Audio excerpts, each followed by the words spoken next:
प्रणाम नमस्कार। हम पवन पांडे सबके गोड़ छू के गोड़ लगता नहीं। और आप सबके बता दी कि बहुत दिन बाद ऑफिस में वीडियो बनावता नहीं। इससे हमने के 2 दिन के शूट पे गए सन, 3 दिन के शूट पे डोली में गोली मार दम 3 जो की वर्ल्ड वॉइस म्यूजिक से होता।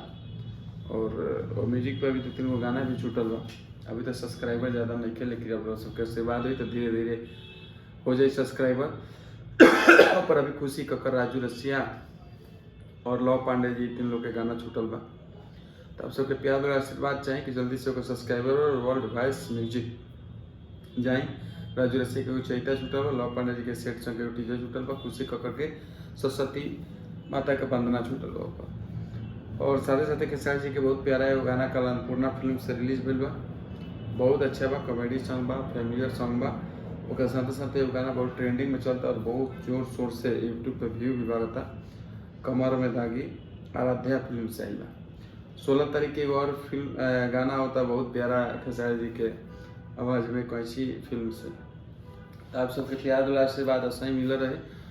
तो जगह हमारा डोली में गोली मार देम 1 के गाना के रहा सब प्यार दुलार आशीर्वाद देनी, उसे ही डोली में गोली मार देम 2 के ओहू से ज़्यादा देनी। और उम्मीद ना आशा पूरा विश्वास बा कि डोली में गोली मार देम 3 बहुत दिन बाद आता, करीब 7-8 साल बाद आता।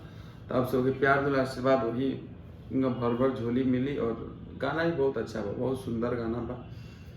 और बता दें कि 3 अंतरा गाना कर रहे, लेकिन 3 अंतरा के गाना नहीं के, क्योंकि 2 ही अंतरा गाना में इतना ना लेंथ हो गई बा। हिस्टोरिकल शूट भइल बा, बहुत प्यारा शूट भइल बा। और ड्रेस बहुत सुंदर सुंदर ड्रेस बनला। अभी तक सेट संग वैसा ड्रेस ना देख हम, गजब के ड्रेस करब के मेकिंग बहुत अच्छा लगी रहा सबके, क्योंकि म्यूजिक भी बहुत प्यारा बा और गीत भी बहुत प्यारा बा। तो ऐसे ही प्यार दुलार आशीर्वाद आप बनौले रही कि तहरा संगे घिचावल फोटो फाड़ देम, अजहिया आई बरात तो डोली में गोली मार देम। ये गाना रहे खेसारी म्यूजिक वर्ल्ड से।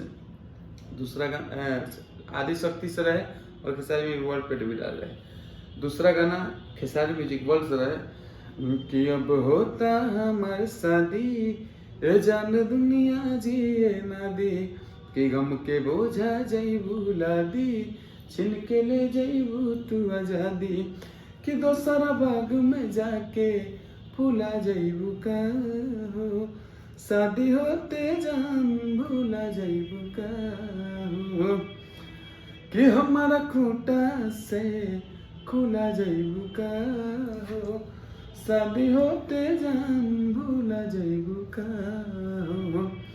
तसे प्यार द्वारा आशीर्वाद बनल और जाके सब्सक्राइब करी वर्ल्ड वॉइस म्यूजिक। और सब्सक्रिप्शन में चैनल के लिंक भी डाल जाए। और सब अपन प्यार द्वारा आशीर्वाद और लिंक के सब्सक्राइब करी, जल्दी से ओकरा के 1000 प्लस करी सब्सक्राइबर, ताकि डोली में गोली मार दें के फर्स्ट मोशन पोस्टर को जल्दी हम छोड़ी और मोशन पोस्टर देखें बहुत जोर छुट्टी।